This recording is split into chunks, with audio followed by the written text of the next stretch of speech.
Boa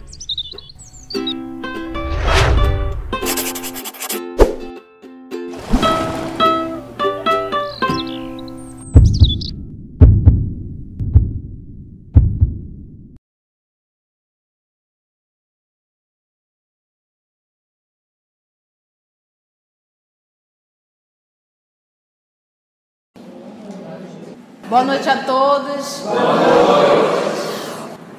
Hoje é o nosso estudo da obra Paulo Estevam. A nossa querida irmã Maria Luísa irá fazer a prece. E assim, Senhor Jesus, nós sabemos, Mestre amado, que Tu estás sempre olhando por nós, velando por nós. Mas mesmo assim, nós Te rogamos, estende as Tuas mãos para nós. E nesse momento, nós Te rogamos também que nos dê a inteligência suficiente para apreendermos tudo que vamos estudar dessa obra maravilhosa, Paulo Estevam. Que a Tua luz possa beneficiar muito, muito a nossa querida irmã Conceição, para que ela possa nos esclarecer de maneira bem simples tudo o que tem nessa obra, para que possamos, com esses ensinamentos, continuarmos a fazer a nossa reforma íntima, a nossa reforma moral. Obrigado, Mestre amado, obrigada, espiritualidade amiga, que preparou esse ambiente e que está aqui conosco, com as suas caravanas de irmãos desencarnados que vêm aqui estudar conosco. Que nós possamos, todos reunidos do plano espiritual, do plano material, termos realmente uma noite de muitos ensinamentos, com muita paz, com muita luz. Obrigado, Mestre amado, e te pedimos então a permissão para iniciar o estudo da noite de hoje.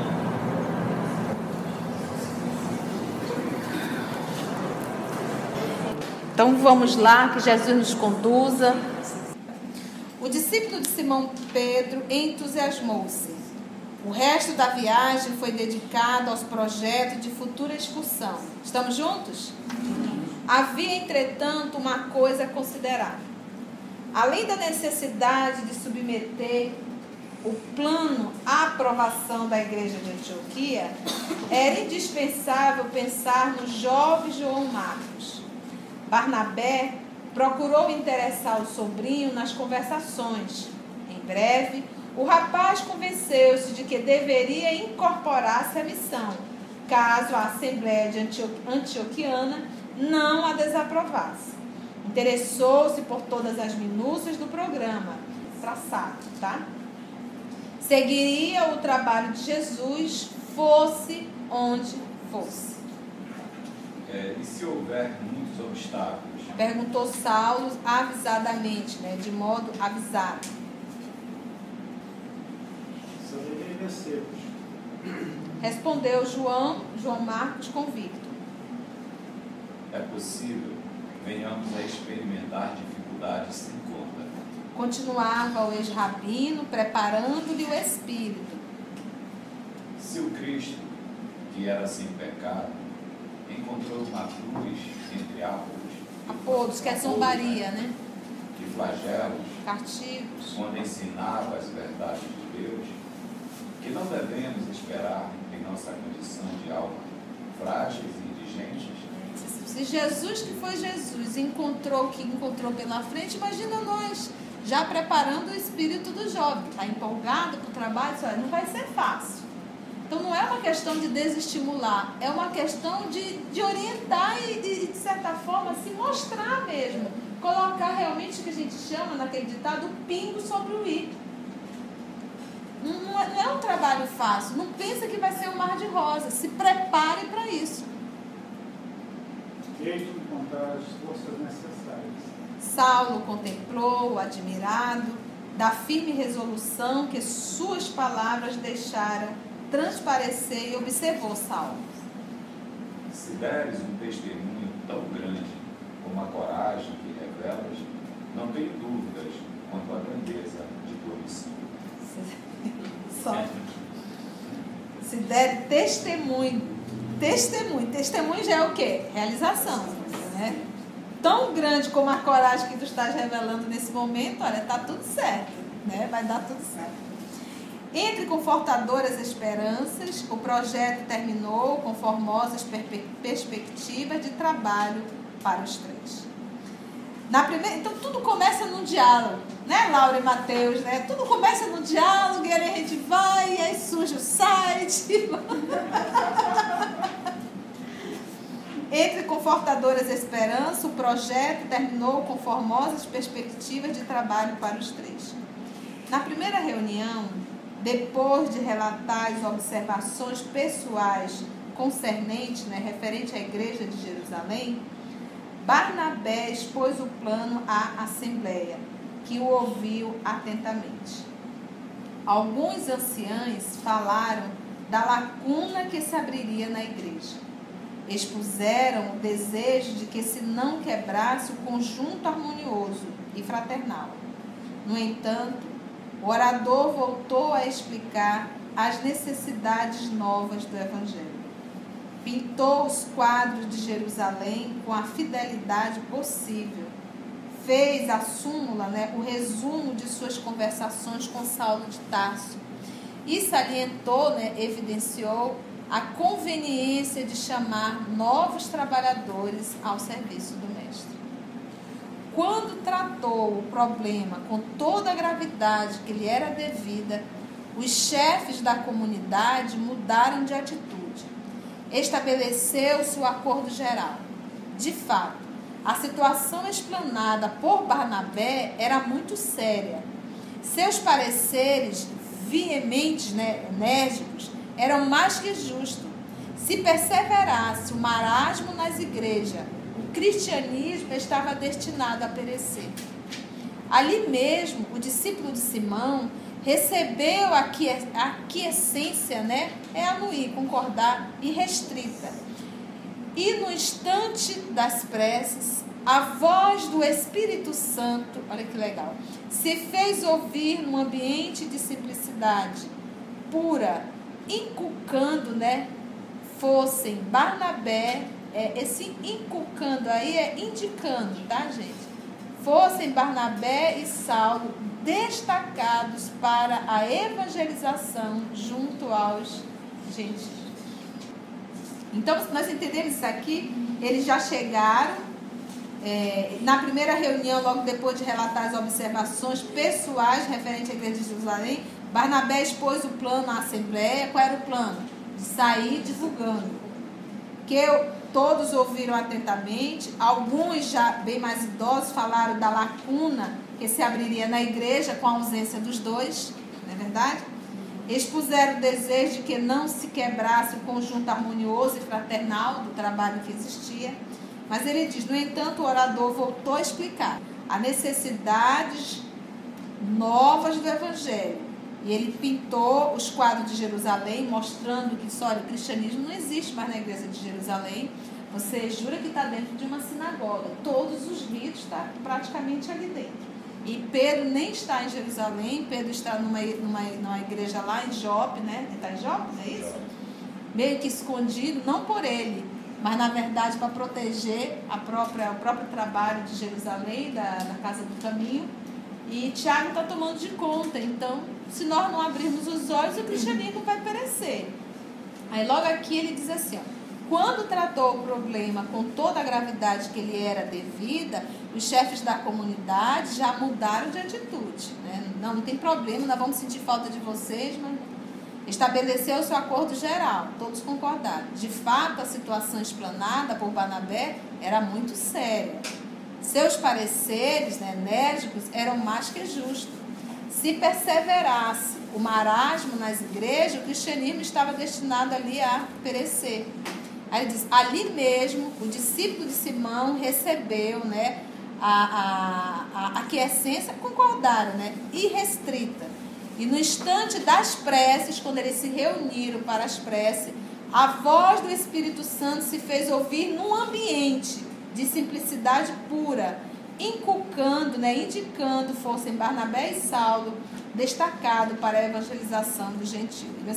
Fez-se ouvir no ambiente. Então, isso aqui foi a voz do quê? Direta. aquela recomendação superior, aquela voz que provinha dos arcanos, olha, dos mistérios celestes, ecoou no coração do ex-rabino como um cântico de vitória espiritual. Agora, isso aqui, esse tipo de fenômeno, essa assistência existe dentro da casa de Antioquia, da igreja de Antioquia. Por quê? Harmonia, né? Harmonia entre os trabalhadores. E a simplicidade. A simplicidade, a harmonia, o respeito um pelo outro. A fidelidade dos homens no caminho. A fidelidade ao Cristo. O desejo realmente de ser cristão e de viver o cristianismo e não de estar disputando cargos ou interesses pessoais. É o medo deles, né? Quando você lê aqui que os anciões tinham medo que quebrasse o conjunto harmonioso e fraternal, porque lá com a saída deles dois, né?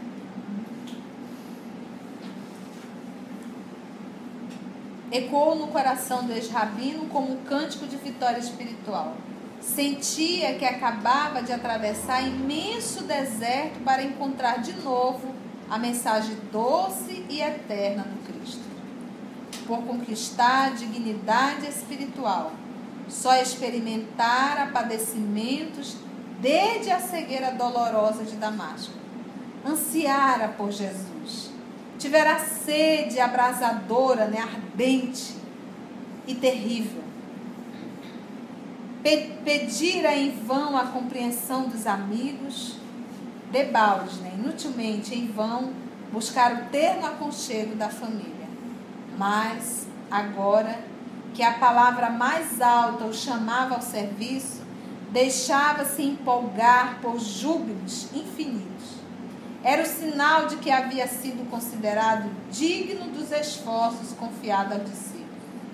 Refletindo como as dores passadas lhe pareciam pequeninas e infantis, comparadas à alegria imensa que lhe inundava a alma. Vocês estão entendendo, gente? Está dando para entender? Então vamos lá. Tasso chorou copiosamente, experimentando maravilhosas sensações.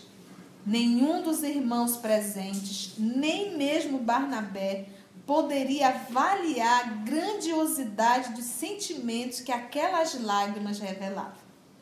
Tomado de profunda emoção, o ex-doutor da lei reconhecia que Jesus se dignava de aceitar suas ofertas de boa vontade, suas lutas e sacrifício. O mestre chamava-o e, para responder ao apelo, ele iria aos confins do mundo. E como foi fiel o nosso Saulo. E aqui então inicia realmente a sua verdadeira tarefa, né? A qual ele foi chamado e ele não titubeou. Não pensou duas vezes. Foi fácil? Nós vamos ver aqui o início do trabalho e quanto trabalho, quanto sacrifício, e ele nunca desistiu. Numerosos companheiros colaboraram nas providências iniciais em favor do empreendimento. Então, nós vamos iniciar agora a primeira viagem de Saulo. A probabilidade aqui, pelos nossos cálculos, tenha sido no ano de 44, não é isso? Dentro em pouco, então, cheios de confiança em Deus, Saulo e Barnabé, seguidos por João Marcos, despediam-se dos irmãos a caminho de Seleucia. Foi uma importante cidade portuária do mar Mediterrâneo. Localizava-se perto da foz do rio Orontes. Saulo e Barnabé iniciaram sua jornada por este porto quando efetuava a primeira viagem missionária. Legal. A viagem para o litoral decorreu em ambiente de muita alegria. De quando a quando repousavam à margem do Oronte para a merenda salutar, à sombra dos carvalhos, na paz dos bosques enfeitados de flores. Os missionários comentaram as primeiras esperanças. Agora sim, né, gente? Em Seleucia, né, uma cidadezinha, inclusive na Turquia, né, não foi demorada a espera da embarcação.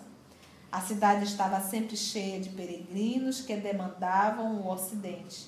sendo frequentado por elevado número de navios de toda a ordem. Entusiasmados com o acolhimento dos irmãos de fé, Barnabé e Saulo embarcaram para Chipre, né, uma ilhazinha, né, sob a impressão de comovente e carinhosa despedida. Chegaram à ilha com o jovem João Marcos.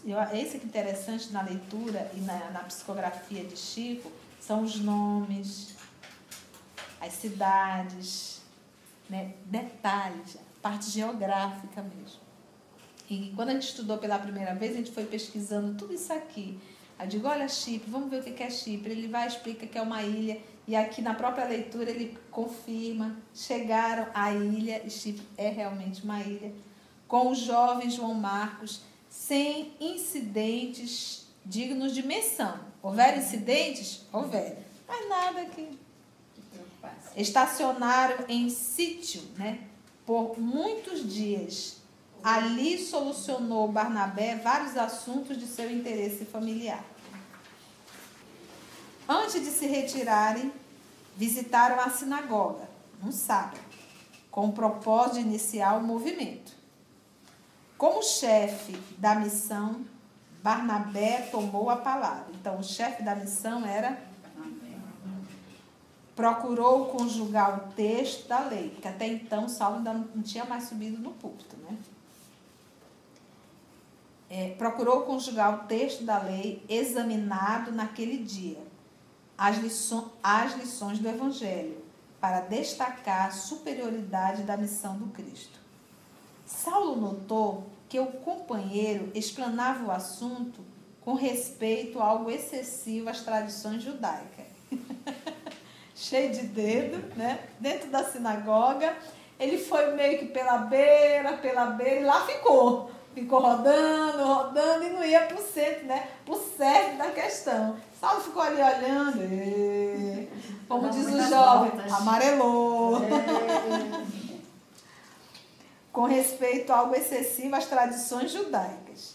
Via-se claramente que desejava, antes de tudo, conquistar as simpatias do auditório. Em alguns pontos demonstrava o temor de encetar, né, de iniciar o trabalho, abrindo as lutas tão em desacordo com o seu temperamento. Porque o Barnabé era da paz, da calma, né? Não gostava de contenda, de discussão, de discordar, e de repente ele tá vendo por que era Saulo que tinha que fazer isso? Esse trabalho é do Saulo. É muito morno, né, aqui. Abrindo as lutas tão em desacordo com seu temperamento. Os israelitas mostraram-se surpreendidos, mas satisfeitos. Observando o quadro, Saulo não se sentiu plenamente confortável. Fazer reparos a Barnabé seria ingratidão e indisciplina. Poxa, ele é o chefe, eu vou fazer críticas, né? Não dá. Concordar com o sorriso dos compatrícios, perseverante nos erros do fingimento farisaico, seria negar a fidelidade ao Evangelho. Olha, chamar a atenção do Barnabé não dá. Mas também ficar sorrindo para o que foi feito também não dá. Faltaria a fidelidade com o próprio quê? Evangelho. Esse Saulo. Vamos aprender com ele, gente. O que ele fez? Procurou resignar-se e esperou. Não é agora. A missão percorreu numerosas localidades entre vibrações de larga simpatia. Em Amatonte, né, é uma cidade da ilha de Chipre, tá? Os mensageiros da Boa Nova demoraram mais de uma semana. A palavra de Barnabé era profundamente contemporizadora, né? Tava ali, né? Caracterizava-se em tudo pelo grande cuidado de não ofender os melindres judaicos. Então ele estava sempre aonde? Ali no cima do muro. Pisando em ovos. Pisando em ovos. Não, vamos. Depois de grandes esforços, chegaram a Pafos, deve ser, né? Também era uma ilha, tá? Onde residia o procônsul.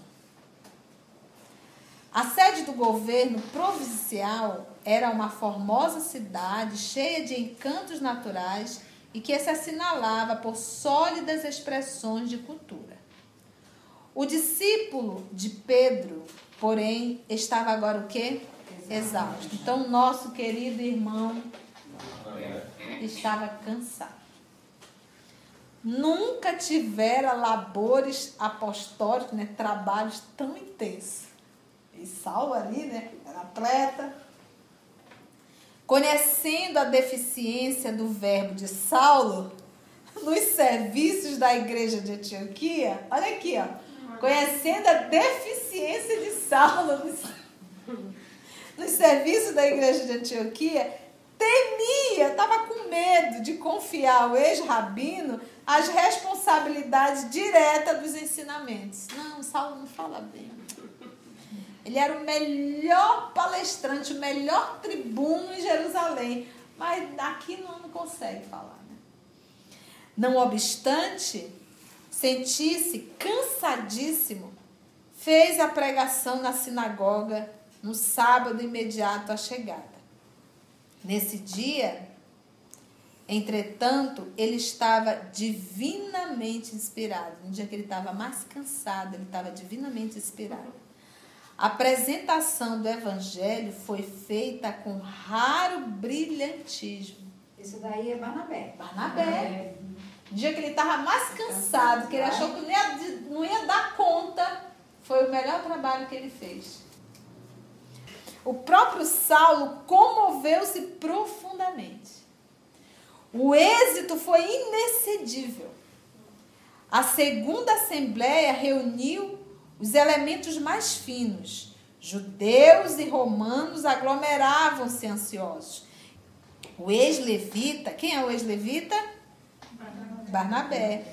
Fez nova apologia, né, um discurso, né, do Cristo. Um elogio também ao Cristo. Bordando o conceito de maravilhosa beleza espiritual. O ex-doutor da lei, com os trabalhos informativos da missão, atendia prazerosamente a todas as consultas, pedidos e informações. Então, ele era meio que o secretário, estava ali por detrás, né, atendendo. Nenhuma cidade manifestara tamanho interesse quanto aquela. Os romanos, em grande número, olha aí, os gentios, né, iam solicitar esclarecimento quanto aos objetivos dos mensageiros. Recebiam notícias do Cristo, revelando júbilos e esperança. Desfaziam-se em gesto de espontânea bondade. Olha lá. Entusiasmados com o êxito, Saulo e Barnabé organizaram reuniões em casas particulares, especialmente cedida para esse fim pelos simpatizantes da doutrina de Jesus. E foi justamente os romanos, né, que estavam ali. Onde encetaram, né, iniciaram formoso movimento de curas. Isso tudo era para quê? Para chamar a atenção. Para mostrar que aquilo era um trabalho sério. Porque lembra que Jesus não veio para curar corpo. Isso era para chamar a atenção. Com alegria infinita, o tecelão de Tarso viu chegar a extensa fileira dos filhos do Calvário, está aí entre aspas, né? Eram mães atormentadas, doentes desiludidos, anciães sem nenhuma esperança, órfãos sofredores que agora procuravam a missão. A notícia das curas julgadas impossível encheu, eu vou colocar Pafos, tá? Não é Pafos, não sei. De grande assombro. O missionário impunha as mãos, fazendo preces fervorosas ao Messias Nazareno. De outras vezes, distribuíam o quê? Vocês estão vendo alguma semelhança? Não eram os dois. Hã? De outras vezes, distribuíam água pura em seu nome. Em nome de quem? Jesus. Extremamente cansado e achando que o novo auditório não requeria maior erudição, né, saber, conhecimento, Barnabé encarregou o companheiro das pregações da Boa Nova. Então Barnabé olhou e disse: olha, o salão não está muito cheio, isso aqui as pessoas são mais simples, estou cansado mesmo, vou passar o microfone para Saulo. Olha como começou o trabalho de Saulo. Mas com grande surpresa, verificou que Saulo se modificara radicalmente. Aqui nasce o nosso Saulo. Seu verbo parecia inflamado de o quê? Nova luz. Tirava do evangelho ilações, né, conclusões tão profundas que o ex-levita o escutava agora sem dissimular o próprio espanto. Hã? Isso é Saulo? Seu verbo parecia inflamado de nova luz. Tirava do evangelho conclusões profundas que o ex-levita o escutava agora sem dissimular o próprio espanto. Notava particularmente o carinho do ex-doutor no apresentar os ensinamentos do Cristo aos mendigos e sofredores. Olha lá a atenção dele. Falava como alguém que houvesse convivido com o Senhor por largos anos. Referia-se a certos lances das lições do mestre com um manancial de lágrima nos olhos. Prodigiosas consolações derramavam-se no espírito das turbas, né? Da multidão. Dia e noite havia operários e estudiosos copiando as anotações de Levi. Os acontecimentos abalaram a opinião da cidade em peso. Os resultados eram os mais confortadores. Foi quando enorme surpresa chegou ao espírito dos missionários. E as cenas do próximo capítulo. Já. Olha quanta informação hoje, né? Gostou? Viajamos aí no tempo. Né? Mas foi bom, né? Laurinha, alguma colocação, filha? Hoje o grupo está menor, eu posso ir nomeando, né? Laurinha, alguma colocação? O que eu achei interessante no estudo de hoje é que quando ele foi designado para essa missão, né, que ele se sentiu muito feliz, ele olhou para trás e viu que tudo aquilo que ele tinha passado até aquele momento se tornou tão insignificante, tão infantil quanto ele colocou aqui, né? Verdade. E às vezes é assim com a gente também, porque na hora que a gente está ali naquele turbilhão da dificuldade, você acha que aquilo é uma coisa muito grande, que é uma dor muito grande. E quando você passa pela dificuldade, você consegue amadurecer com aquilo, aí você olha para trás, você vê que aquilo não foi uma coisa assim tão dolorosa assim, não foi, né? Ainda mais assim, ele ouvindo aquela voz direta, chamando para o trabalho, ele dizia assim, meu Deus, eu estava sofrendo por quê mesmo? Exatamente, Rosiane. Ana, é como você colocou, vamos aprender com Paulo. Realmente essa figura que serve de exemplo para nós que queremos ser espíritas cristãos, né? Ou cristão espírita. A hora que pouco importa. Mas realmente que seja ele aquele que fez toda a mudança externa, mas acima de tudo interna, né? Nossa. Então, é uma coisa que vai ser, né? Eu assim, para mim, eu estou na segunda vez, agora que eu estou enxergando um pouquinho mais dessas lições grandiosas que nos foram trazidas, né? Para que a gente possa entender um pouco mais. E aí, então, a gente percebe quão ainda tem que caminhar. Então, vamos agradecer, gente, a Jesus?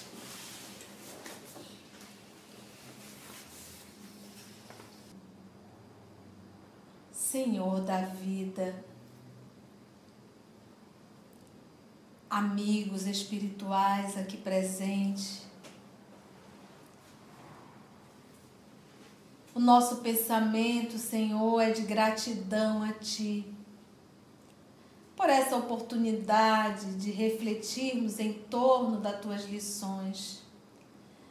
Gratidão, Jesus, por estarmos aqui, por ter essa casa que nos acolhe, por termos irmãos que já comungam conosco do mesmo ideal, o desejo de estudar, de refletir e de se modificar para melhor. Porque sozinho, Jesus, fica tão vazio. O estudo em grupo nos fortalece, faz com que possamos ouvir o nosso semelhante e aprender um tanto com as lições também do outro.